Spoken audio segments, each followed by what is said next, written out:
This is your News Source Evening Bulletin for today, Monday, the 3rd day of September in the year 2018.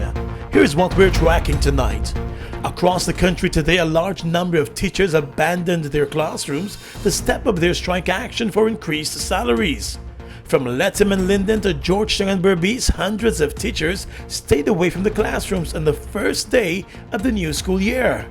In Georgetown, scores of protesting teachers gathered outside the Ministry of Education to voice their dissatisfaction with the government's salary increase offered to them. The current proposal that is on the table would only see teachers receiving an additional $4,000 on their salaries for this year.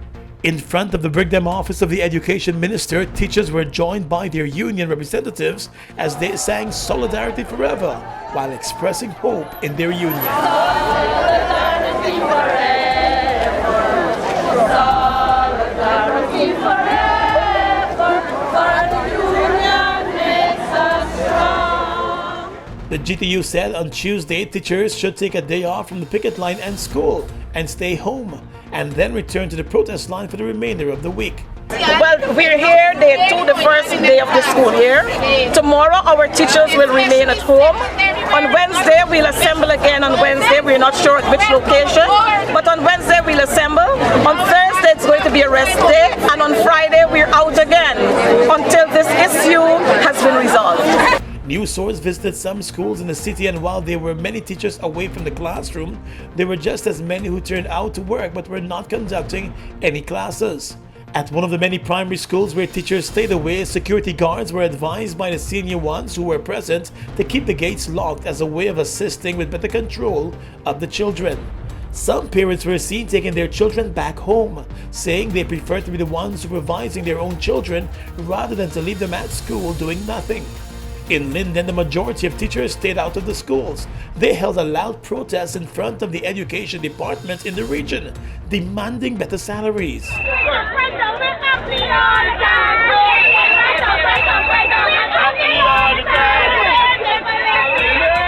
In Lethem, a small group of teachers carried placards as they protested in the southern township. Just like teachers in other parts of the country, they called on the government to put forward a better offer. More news in a moment. Summer is for selfies with lots of data from GTT. Activate a 3-day or more data plan to get up to 35% extra data and a chance to win big. LOL this summer with GTT, Guyana's #1 network. Summer is for friends, weekly prizes, and super summer getaways from Caribbean Airlines. So top up $1,000 or more and get 25% bonus credit plus a chance to win big. LOL this summer with GTT, Guyana's #1 network. Welcome back. 2 persons were killed and 2 others injured in a mid-afternoon accident at Maikoni on the east coast of Demerara. The dead persons have been identified as the driver of the car, Michael Ross, and passenger Jennifer Parks. The young woman was with her sister in the car along with another passenger when the driver lost control of the vehicle, and it plunged off a bridge in the Maikoni area and was submerged in a trench. The older sister managed to make her way out of the car along with passenger Kevin Madre. However, by the time the other 2 persons were pulled out, it appeared too late. The dead young woman is said to be just 17 years old. She is from the Berbice area and had traveled to Georgetown with her elder sister for a meeting at the Cyril Potter College of Education, where she had been accepted as a new student. Several persons rushed down to the scene to offer help. An investigation has been launched by the police. And over the weekend, a mother and son lost their lives in another accident along the Linden-Suzdijk Highway. The dead persons have been identified as Linden seamstress Tessa Telford Ibrahim and her son Marlon McFarlane, who was an employee of the Guyana Goldfields Company and a former member of the Guyana Defense Force. The 2, along with 4 other relatives, were heading back to Linden when tragedy struck. According to a police statement, they were all in a car being driven by a relative, 23-year-old Maisha Ibrahim, when she lost control after driving into a pothole after crossing the Moblissa Bridge. The car spun out of control off the road and careened into a ditch, only stopping as it slammed into a tree. Passers-by hurried to the assistance of the injured. They were all rushed to the Linden Hospital, where the 60-year-old woman and her 30-year-old son were pronounced dead, while the driver and 2 young children were admitted with serious injuries. One of the injured persons was rushed to the Georgetown Hospital for further care. In its statement, the Guyana police force said the car was being driven at a fast rate at the time of the accident. There have been several complaints about the condition of the Linden-Suslike Highway. The government recently announced that it was seeking consultation services for major complete repair works that should be carried out soon. The highway is 49 years old. A police constable who failed a breathalyzer test after being involved in a fatal accident while driving the force's vehicle remains under close arrest this evening. The accident occurred around 11:40 on Saturday night on Mandela Avenue, resulting in the death of 23-year-old East Ruimveldt resident Akimo Anthony, who was riding his small motorcycle at the time. According to a statement from the police constable was driving a minibus belonging to the force east along the northern carriageway of Mandela Avenue, when, according to the police, the motorcyclist who was proceeding in the opposite direction suddenly turned north into the path of the minibus in an attempt to cross into Back Circle Street.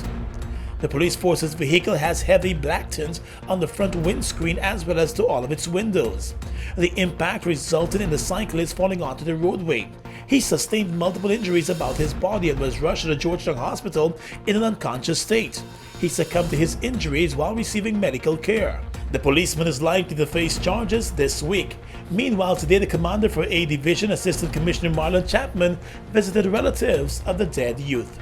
Let's tell you now that the proposed establishment of the J.O.F. Haynes Law School in Guyana is among one of the big issues to be discussed when this country hosts the executive meeting of the Council of Legal Education this week.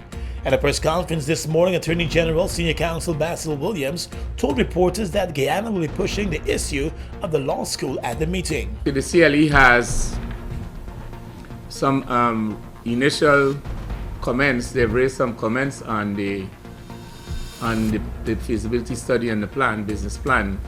And so the JV partners have come in. They, along with the local committee, will meet with the representatives of the CLE subcommittee in this matter. The Council of Legal Education is mandated by the CARICOM heads of government to preside over postgraduate education of law graduates in the Caribbean. And given Guyana's unique position and stage of development, the establishment of the J.O.F. Haynes Law School has been deemed pertinent by the current administration.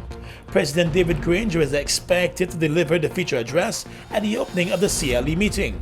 The acting chancellor and the attorney general are also expected to make remarks. Finally, this evening, 2 prison officers who were working the night shift are likely to be charged over an attempt to smuggle more than 350 grams of marijuana into the Lusignan prison.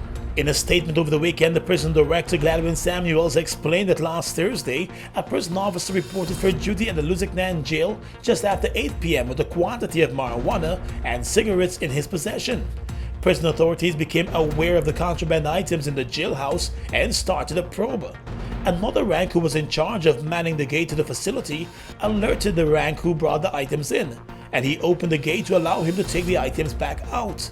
The 2 were confronted, and according to the prison service, immediately admitted their roles in the smuggling of the items and tendered their resignations. The prison service called in the police to launch an investigation. The 2 were questioned and are likely to face charges soon. And that's your News Source Evening Bulletin. Gordon Mosley reporting.